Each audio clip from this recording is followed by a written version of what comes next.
Hi, my name is Abigail Bruss, and I'm a sophomore here at the University of Wyoming. And here is my official video application to the Faye W. School of Nursing at UW.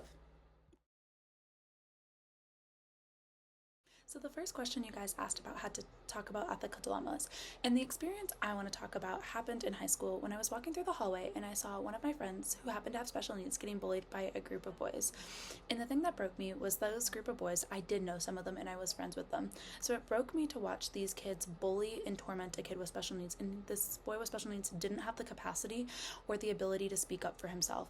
And so that just broke my heart. So I walked up to the boy with special needs and I took him by the hand and we walked out of that situation, and I brought him back to his classroom and explained to the teacher the situation that was happening, and I let her handle it. But it broke my heart to see kids that I thought were my friends actually tormenting and bullying a kid with special needs. A similar situation actually happened at a swim meet in high school when a group of my teammates were kind of laughing at this girl who was struggling from the other team to get out of the pool. She was a little bit bigger, so she was having difficulties pushing herself off the ledge. But I told them, I was like, that's not what sportsmanship is for. Like, that's not what we stand for. That's not who we are. Like, we are better than that. So I left it there, and then at the end of the meet, when we had our team meeting, I brought it up again, and I was like, guys, like, that's uncalled for. That's really rude. That's not sportsmanship. That's not what we stand for. That's not who we are. We are better than that. And the girls that were laughing and making fun of her actually came up and apologized to me, and I thanked them, and I was like, thank you for taking responsibility. Like, we will grow from here. We will do better in the future.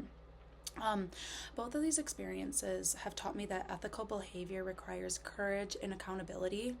And I know I'm going to face difficult times as a nurse, but I know that I have the confidence to advocate for others and stand up for them.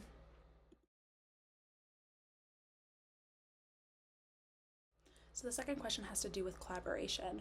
And so last semester I was in a microbiology class that a big portion of your grade actually came from a group project on like a podcast project. And so I was paired up with two girls that I had no idea, and we were tasked to put together a 15-minute podcast video. And so like when we first started, it was kind of overwhelming because we didn't know each other, we didn't know like anything. But what we decided to do was in our first meeting, we kind of planned out everything. We broke it down step by step, and we took into accountability like people's strengths. Like, I had worked with iMovie before, so I was in charge of putting the videos together. Another girl like did theater and she loved writing scripts, so she like took all the research and put it into a script, and we all broke up the research based on what we were interested in, things like that. And then we came up with a plan to have meetings, and it was really hard to find a time that we all could meet, seeing that it was 3 college students. We all had extracurricular activities, jobs, classes. So the only time that worked was at 8 p.m. on Sunday nights, but we knew we had an end goal in mind, that we wanted to get a good grade on this project, so we were committed to meeting at 8 p.m. on Sunday nights. And so we checked in on each other's progress, and like when someone was falling behind, we were able there to lift each other up and help and like take things off and things like that. And it really made a big difference. And in the end, we were the only podcast group in our class to get a perfect score, so we were really proud of each other.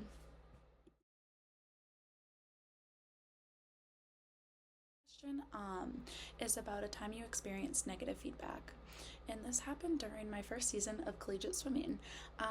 My season started off great. I was throwing down good times. I was beating the competitors next to me. I was getting praised. My confidence was getting up. But I remember I had this one race in the middle of the season. It wasn't a bad race, but it wasn't a good race. It was just mediocre. I remember climbing out of the pool being a little bit disappointed, but it was okay because I knew there was another one. And I was like expecting for some constructive criticism from my coaches, except I got the words that I never thought I would hear from my one coach. She said, "You are an effing disappointment and an embarrassment to this team."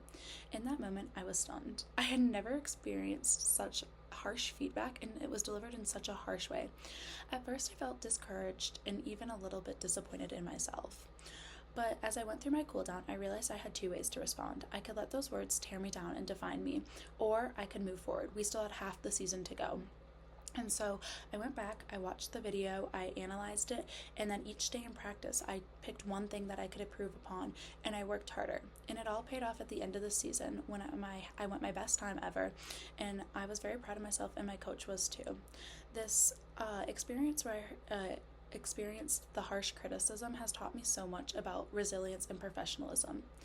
Even though my coach said some things that were very difficult to hear, I still respected her and recognized her as a leader and a person of authority. She was just pushing me to be better, and I can give my hat off to her for doing that. It might have came out in a way that I didn't want to hear, but at the end of the day, those were the words that I needed to use to get to push myself forward. And so maintaining respect and authority while also learning to self-motivate is something I learned through swimming, and I know I can bring to the nursing career. The fourth question has to do with communication skills and empathy. So I know nurses need to have great, strong communication skills while also amplifying empathy.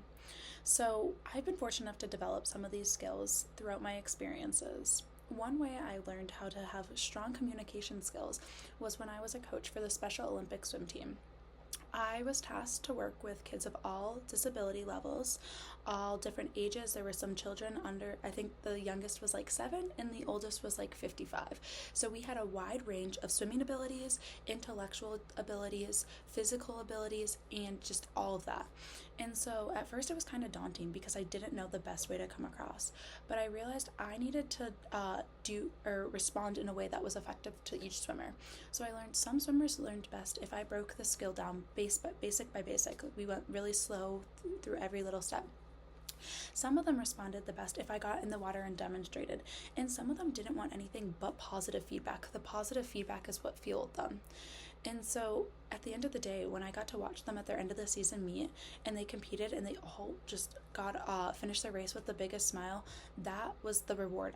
Or that wasn't even a reward, but that like made my heart so happy, and I knew I succeeded because I was able to help get them to that point.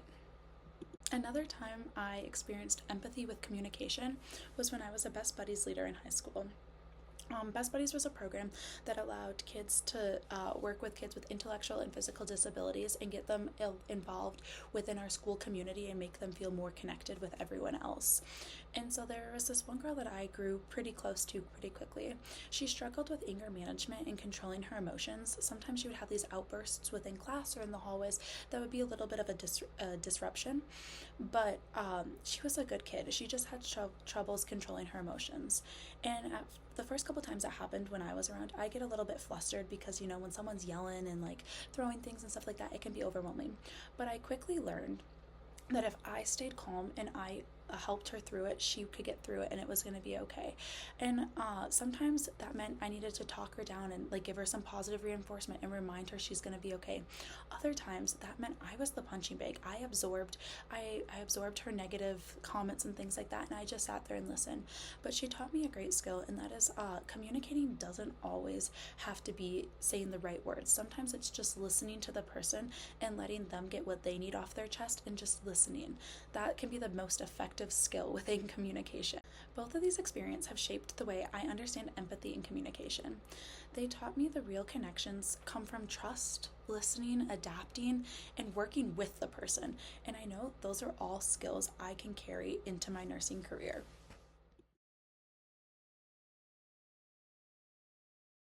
So the last question I chose to answer was like the challenges you'll face while in nursing school. And I think my biggest challenge within nursing school is going to be balancing the athletic side with the academic side. I know the rigorous of the nursing school is very intense. I have teammates that do it, I have friends that do it, and I know it's a very big demand. However, I don't see my sport as like a barrier or as a negative thing. I see it as like a stepping stone or a bridge into my nursing career.